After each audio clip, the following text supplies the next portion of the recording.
Airfix loves to make Spitfires, so it's no surprise that they have included one in their Airfix Club kit. So if you were a member of the Airfix Club in 2024, you would have been able to get your hands on one of these. A limited edition Spitfire and Typhoon in 1/72 scale. These are themed around D-Day because it was the 80th anniversary. Hello everyone, I'm Matt, this is Model Minutes, and join me in this video as I'm going to build the Spitfire PR.19 out of this Airfix Limited Edition Club Kit set. Let's get this down onto the workbench.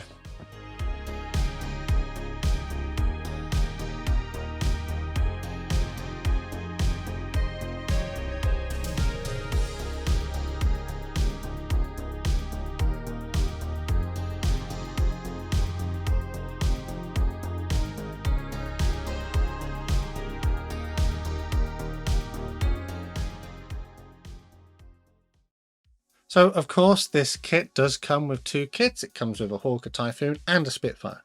In this video I'm just going to be focusing on the Spitfire, but make sure you subscribe with notifications on if you're going to be interested in seeing the Typhoon build, because that one will come at some point in the future. I have already done a full unboxing review on this particular kit, so if you'd like to know a little bit more about what this boxing contains, take a look at that dedicated video.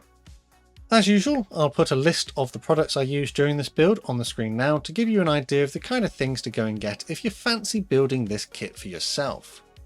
The first step was to remove the parts that I need from the sprue. I'll be using my cutters as is quite normal, but at times I may have to use a sharp knife for small parts. Any excess plastic, flash or rough areas can then be sanded smooth. Whilst this is a slightly older tooling from Airfix, the level of flash isn't too bad, and is completely manageable. Tamiya Extra Thin Cement would be my glue of choice during this build, and my first step was to start building up the cockpit parts. The cockpit does feature a number of bits and pieces which are a little bit fiddly to build, but after a little bit of care and patience you can end up with a reasonably nice looking representation of the Spitfire cockpit. It is perhaps a little bit more simplified though compared to later offerings in the Airfix range. This cockpit assembly can then be glued into one of the fuselage halves. There is a pilot included in this set, and unusually his arms are separate parts. Typically for 1/72 scale they come as a single piece. So here I just glued in his arms in kind of a position which might be holding controls. After this I used some SMS British Interior Lacquer paint. This was airbrushed onto all of the interior cockpit components. And then it was time to prime. So I'm going to be using this SMS Surfacer Grey on the pilot figure. I'll look at painting him a little bit later on. There is a control panel decal included in the kit, so I used some decal fix to apply this. The decal had been cut from the sheet, soaked in some warm water, and then decal fix applied to the control panel. This should help soften the decal into the plastic and also make it stick on there and not be easily removed. Now I'm going to turn my attention to the pilot. Humbrol 61, which is a flesh colour, was used on his face. 24, which is a trainee yellow, was painted onto his life vest. 96, which is a RAF blue uniform colour, was painted onto his uniform. 62, which is a leather colour, was brushed onto his boots and his flying helmet. 33, which is a black, would be used to pick out his goggles and his face mask. I would thin down this black paint into a wash, and this would be applied over the entire figure to help bring out the recessed details, adding a bit of contrast and shade. This pilot figure was then carefully installed inside of the cockpit. Fortunately, in this case, no surgery is required and he actually fits reasonably well. As this is a photo reconnaissance aircraft, there is a clear window in the fuselage side. I added this from the inside here. There are also some little camera parts, and they were added from the inside of the lower wings. These don't fit quite well, perhaps they're not quite molded to the right shape, but I don't think it'll be too noticeable in the finished build. After this, I joined together the two fuselage halves. The fit is generally quite good, but I may need to clean up the seams. The upper wings are then glued onto the lower wings, and they can then be added onto the fuselage. The tail surfaces are then joined at the rear of the aircraft with the horizontal tail surfaces added into their slots, and then the rudder positioned onto the tail. There are a few little gaps that I want to address, so this putty surfacer from Ammo MiG was painted into any of these relevant areas. Here I'm adding some at the wing roots. This would then all be sanded down nice and smooth to try and hide these little problems. Flipping over to the bottom of the aircraft, I added the air intakes for the radiators and also the air intake on the chin. The tail wheel and the covers for the tail wheel were added at the back of the aircraft. And then I glued the pitot tube into its slot on the lower wing. I decided to glue into place the main landing gear at this point, as they come in single parts, and it might be easy enough to paint them later on. The main canopy was then added onto the top of the model, and I then turned my attention to the propeller. This comes in a number of parts and technically can be designed to freely rotate, but you would have to install this much earlier on when you join the fuselage halves together. I'm not too fussed about that, and will simply glue it onto the nose later. I've been very fortunate to receive a free review sample of the CT scale model mask set for this club kit. This contains a mask sheet for both the Spitfire and the Typhoon. Whilst I have received this product for free, all opinions expressed do remain my own. I have enjoyed using CT scale model masks in the past, and this was no exception. The masks are cut to a good quality and are simply peeled from the sheet, applied to the relevant panels, and pressed down into place. With all the masks applied, I did have to use some liquid mask from Vallejo to fill in the areas where the masks don't completely cover. A thin layer of this would be applied and left to dry. And now it's time to prime. It's on my t-shirt. In this case, I'm going for a Tamiya surface primer in grey. And as it was such a nice day, I decided to do this outside. Everything that needs to be painted is simply given a coat of this to help prepare the surface for the next layers. And speaking of the next layers, I've actually got this Humbrol number 230. This is the PRU blue that they actually specifically request in the painting instructions. This is a slightly older generation of paint, and I've had this sitting in my stash for a few years, but now I have the perfect chance to use it. I did thin it down with a little bit of the Humbrol acrylic thinners so that it could pass through my airbrush. The only problem I had with this particular paint application is that the acrylic thinners make it very wet and it does take forever to dry. So with that in mind, I actually decided that I would not thin it down with thinners for the next couple of coats and instead thinned it down with some clear gloss varnish. This seemed to work a lot better, and actually the benefit of having put clear gloss in here means that I won't have to gloss this before I apply some decals, as it will already be relatively shiny. Whilst that's all drying, I will carefully paint the propeller blades in black, and then I use some US dark green to simulate an interior green colour, and carefully painted this onto the internal area of the landing gear, cover parts and the bays. Vallejo aluminium would be used to pick out the landing gear legs, as well as the pitot tube on the wing. I've already painted the tyres black, and the silver would be used on the hubs. And now I can turn my attention to the decals. The decals have been printed by Cartograph and are to a nice quality. They were soaked in warm water to help release them from the backing paper. And if you'd like to make sure you don't get confused between your cup of tea and your brush water, go and get a brush water mug from my merch store. It helps support the channel. I'll be using Microscale, Microset and Sol as my setting solutions in this build. First up, Microset from the blue bottle was brushed onto the relevant areas the decals were going to go. I will use some Microsol from the red bottle later on to further soften them into the surface details and make them look as though they are painted on. The kit does have an included fuselage band for the D-Day stripes, and whilst I am using it for the sake of the review, I actually really kind of wish I'd painted this on by hand instead. It's not a terrible transfer, it's just really difficult to use given its size, and also the fact that the holes don't really line up with the cameras.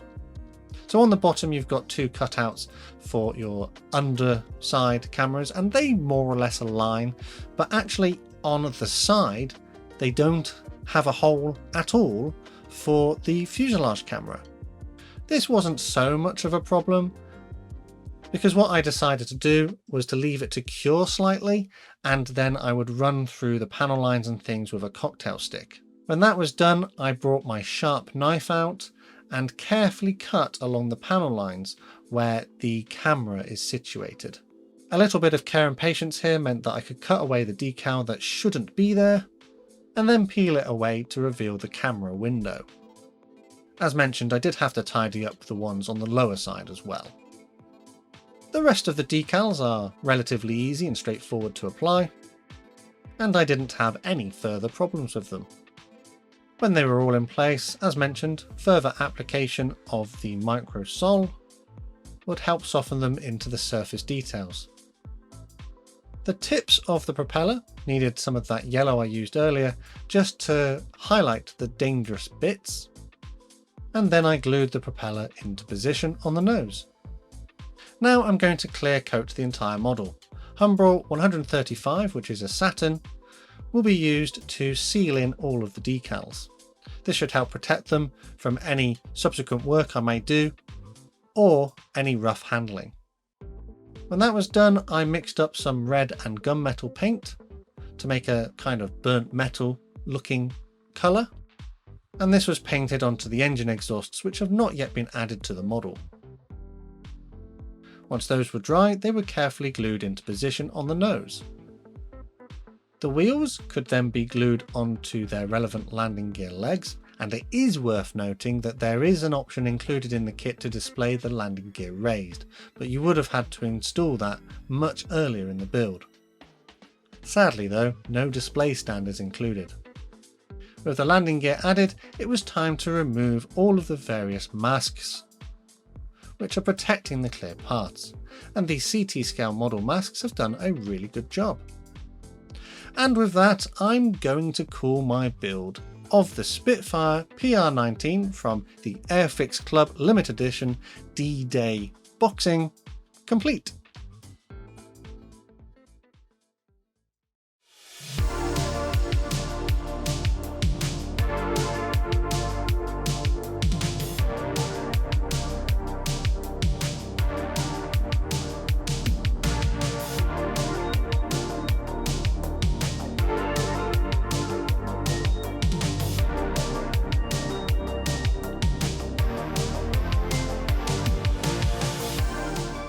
And there we have it. That's another build under the belt. And actually, do you know what? It was okay. It was all right. It was fairly fun to do. It's fairly simple. It's all one color. If you're a beginner, this would probably be perfect, apart from those decals. The decals on the side of the fuselage, the fact that you've got to cut them to sort of fit. It is a relatively straightforward fix, but it's not ideal. You would have hoped that there would have been a window pre-cut in order to facilitate that. I would prefer to paint the D-Day stripes. In this case, it's relatively straightforward. They weren't too bad, but a bit of foreshadowing when we come to see the Hawker Typhoon, it gets a little bit more difficult. So yeah, I would definitely recommend painting the fuselage bands or the D-Day stripes if you have the ability to do so. Otherwise, use the decals, but do be aware of the problem that I encountered in this particular kit. The rest of the decals though, absolutely fine. The rest of the build, generally fine. There were some small fit issues, there were some small gaps which had to be addressed, but again, nothing particularly too difficult. The fact that we have a raised undercarriage option, we've got a pilot included, makes this, pretty nice. But as we mentioned, this is a slightly older tooling. So this tooling dates from 2009. It's one of the older sort of Hornby Airfix kits, so it's not quite up to the current standard that we expect from them. The Hawker Typhoon is much newer, or at least a little bit newer, and has a little bit more finesse in its design, but this one is still perfectly acceptable and builds up to a nice representation. I did think about adding extra weathering such as engine exhaust staining, but I actually really like the way this kit looks in a fairly pristine condition.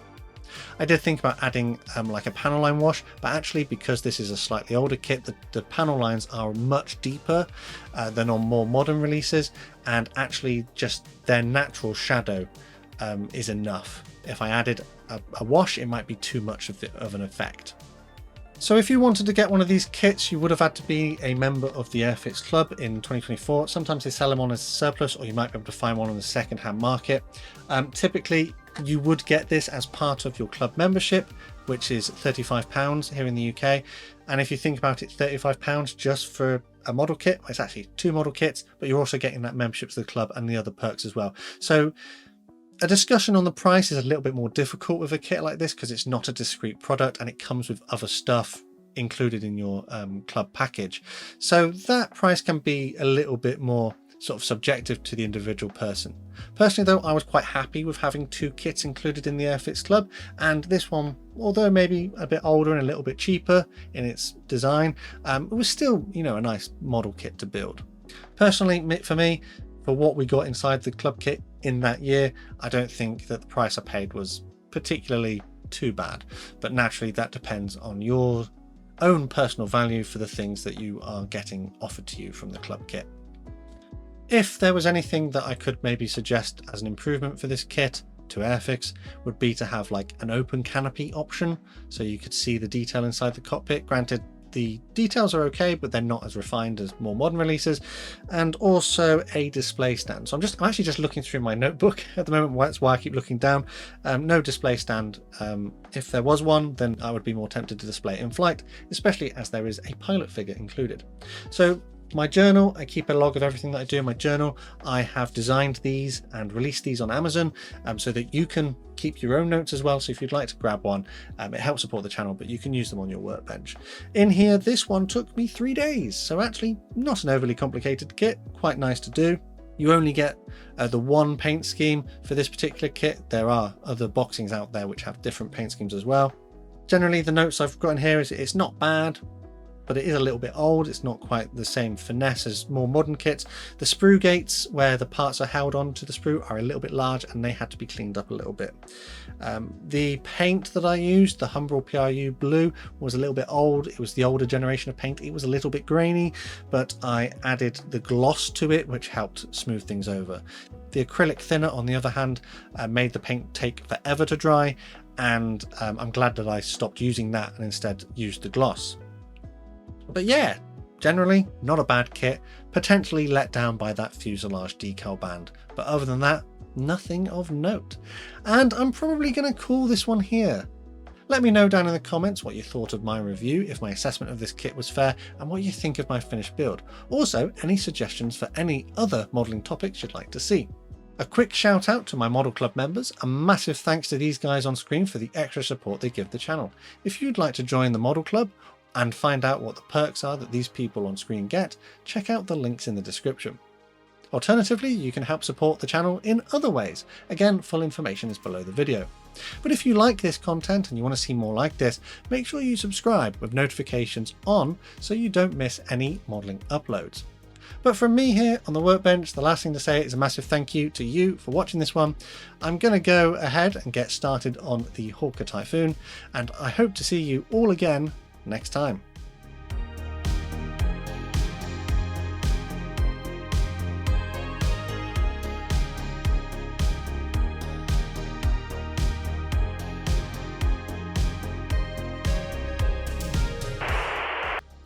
tail wheel and the tail wheel and the covers for the right Airfix Club 2024 kit, I think it is, Spitfire PR.19. It's probably too quiet. Better. Okay,